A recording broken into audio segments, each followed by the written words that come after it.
नमस्कार दोस्तों, स्वागत है आपका हमारे YouTube चैनल पूजा 7 स्टोरीज में। जय श्री कृष्ण दोस्तों, आज हम आपको इस वीडियो में बताएंगे उन संकेतों के बारे में जिससे आपको ये पता चलता है कि आप एक भगत बन चुके हैं।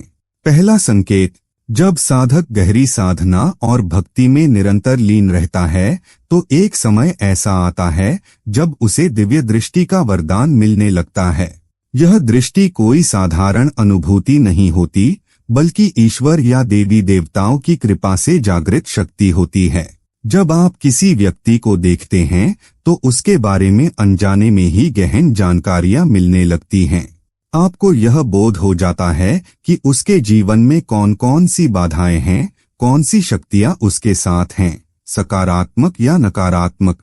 यह भी स्पष्ट दिखने लगता है कि उसे किस पूर्व जन्म के कर्मों का फल भोगना पड़ रहा है, उसके घर में पितृ दोष है या कोई अन्य आध्यात्मिक परेशानी। यह शक्ति साधक के अंदर से स्वतः सक्रिय होती है, जैसे कोई अदृश्य शक्ति मार्गदर्शन कर रही हो।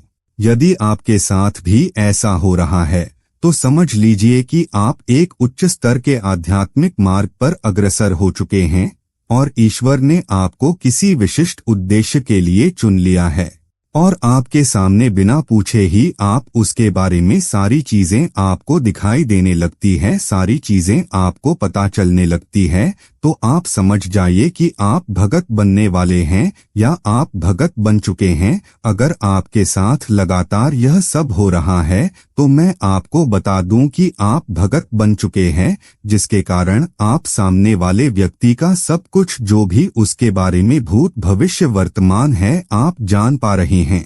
दूसरा संकेत, जब साधक अपने इष्ट देव की आराधना में इस प्रकार लीन हो जाता है कि उसकी हर प्रार्थना, हर निवेदन शीघ्रता से स्वीकार होने लगे, तो यह समझना चाहिए कि साधक अब भगत बनने की अवस्था में प्रवेश कर चुका है। यह स्थिति तब आती है जब साधक अपने तप, साधना, मंत्र जाप और भक्ति के माध्यम से देवताओं की कृपा प्राप्त कर लेता है। जब भी वह किसी कार्य के लिए प्रार्थना करता है, चाहे वह किसी संकट में फंसे व्यक्ति के लिए हो या स्वयं के किसी मनोरथ के लिए, देवी देवता उसकी विनती को तुरंत स्वीकार करते हैं। कभी कभी यह फल इतना शीघ्र मिलता है कि आश्चर्य होना स्वाभाविक है और कभी कुछ दिनों में कार्य सिद्ध हो जाता है। यह इस बात का स्पष्ट संकेत है कि साधक की आत्मा और दिव्यता के बीच का संपर्क दृढ़ हो चुका है। अगर आपके साथ भी ऐसा घटित हो रहा है तो यह मान लीजिए कि आप भगत बनने की राह पर अग्रसर हैं और ईश्वरीय शक्तियां आपको अपने दायित्व सौंपने लगी हैं। तीसरे संकेत, जब साधक के हृदय में समस्त जीवों के लिए स्वाभाविक करुणा जागृत हो जाती है और वह हर प्राणी में परमात्मा का अंश देखने लगता है, तो यह स्थिति साधारण नहीं होती।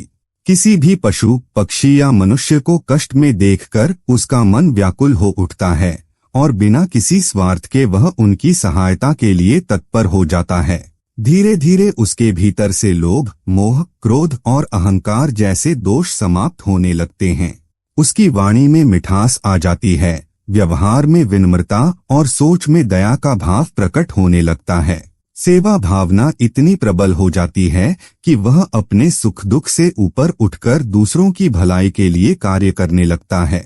जब साधक की यह अवस्था बन जाए तो समझ लीजिए कि उसे भगत बनने का आशीर्वाद मिल चुका है। यह दिव्यता का वह स्तर है जहां ईश्वर स्वयं उसकी सोच में करुणा और कर्मों में सेवा भाव भर देता है। चौथा संकेत, जब किसी साधक ने अपने पूर्व जन्मों में देवी देवताओं या दिव्य शक्तियों की गहरी आराधना और तपस्या की हो तो वह साधना इस जन्म में भी उसका साथ नहीं छोड़ती। ऐसे व्यक्ति को इस जन्म में बिना किसी विशेष दीक्षा या बाहरी प्रयास के भी दिव्य अनुभूतियां होने लगती हैं। वह बिना सवारी बुलाए भी देवी देवताओं से संपर्क स्थापित कर लेता है, उनसे प्रश्न कर सकता है और उत्तर प्राप्त कर सकता है। इतना ही नहीं, जब कोई व्यक्ति उसके पास अपनी समस्या लेकर आता है तो वह बिना पूछे ही उस व्यक्ति के जीवन की बीती हुई घटनाएं, वर्तमान की चुनौतियां और भविष्य की संभावनाएं स्पष्ट रूप से जान लेता है। यह क्षमता साधारण नहीं होती, यह उस साधक की पुरानी तपस्या का ही प्रतिफल है।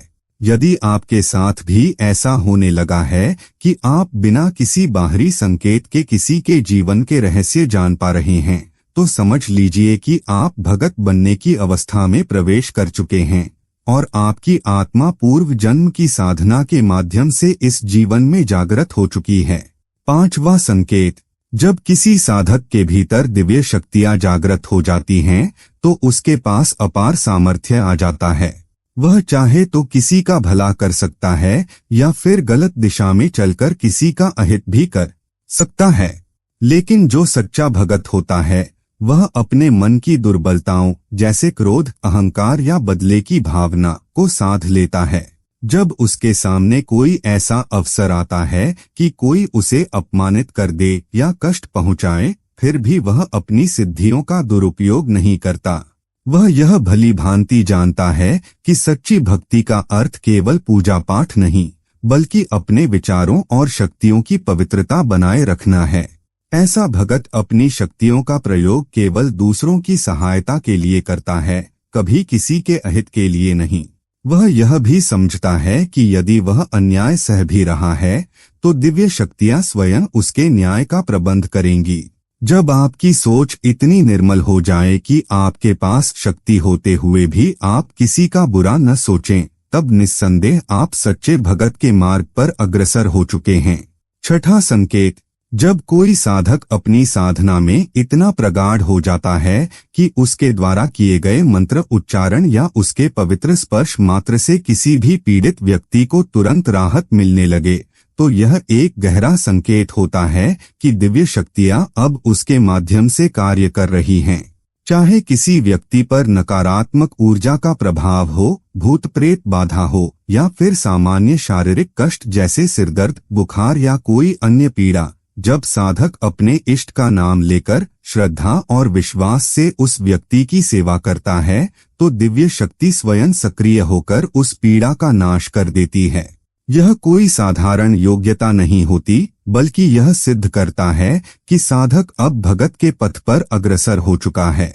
जब आपकी साधना इतनी प्रभावशाली हो जाए कि आपके प्रयास से दूसरे लोगों का कल्याण हो, उनकी पीड़ा हर ली जाए, तो समझ लीजिए कि यह आपके भगत होने का स्पष्ट और सुंदर संकेत है। ऐसे समय में आपको अपनी साधना को और अधिक निष्ठा से करते रहना चाहिए, ताकि आप और भी अधिक लोगों का कल्याण कर सकें। 7वां संकेत, जब साधक की साधना इतनी गहरी और निष्कलंक हो जाती है कि उसके मन में उत्पन्न हुए शुभ विचार अथवा किसी के लिए दिया गया आशीर्वाद भी यथार्थ में बदलने लगे, तो यह स्पष्ट संकेत है कि दिव्यता उसके साथ है। यदि आपके हृदय में किसी के लिए शुभकामना उत्पन्न होती है, जैसे किसी का बिगड़ा कार्य बन जाए, किसी बीमार को स्वास्थ्य लाभ मिल जाए या किसी के जीवन में सुख समृद्धि आ जाए, और आप उसे मन से आशीर्वाद दे देते हैं और समय आने पर वह आशीर्वाद फलित हो जाता है, तो यह कोई सामान्य घटना नहीं है। यह दर्शाता है कि आपके भीतर वाणी और मन की सिद्धि विकसित हो चुकी है। आपकी साधना अब केवल आपके लिए सीमित नहीं रही, बल्कि वह दूसरों के जीवन में भी प्रकाश फैलाने लगी है। ऐसे संकेतों को पहचानकर आपको और भी अधिक सेवा भाव में लग जाना चाहिए, क्योंकि यही सच्चे भगत की पहचान है, जो अपनी शक्ति का प्रयोग केवल दूसरों के कल्याण के लिए करता है। 8वां संकेत, जब कोई व्यक्ति आपके पास अपनी कठिनाइयों और जीवन की पीड़ाओं को लेकर आता है, चाहे उसके परिवार में कोई गंभीर रोग से जूझ रहा हो या फिर जीवन में संकटों का पहाड़ टूट पड़ा हो, और आप पूरे श्रद्धा भाव से अपने इष्ट का स्मरण करके उस व्यक्ति को कोई विशेष उपाय बता देते हैं, जैसे कि देवी माँ को विशेष श्रृंगार सामग्री अर्पित करना, दीप प्रज्वलित करना अथवा सच्चे मन से अरदास लगाना, और फिर जैसे जैसे समय बीतता है, वह व्यक्ति आपको यह शुभ समाचार देता है कि बीमार परिजन अब स्वस्थ होकर घर लौट आया है, तो समझ लीजिए कि यह संयोग मात्र नहीं है। यह इस बात का संकेत है कि आपकी तपस्या और साधना में अब वह सामर्थ्य आ चुका है कि आपकी प्रार्थना और संकल्प ईश्वर तक सीधे पहुंच रहे हैं। जब आपके वचन ब्रह्म वाक्य बन जाएं और संकट में घिरे लोगों के जीवन में आशा की किरण बनकर उभरें, तो निस्संदेह आप एक सच्चे भगत बन चुके हैं।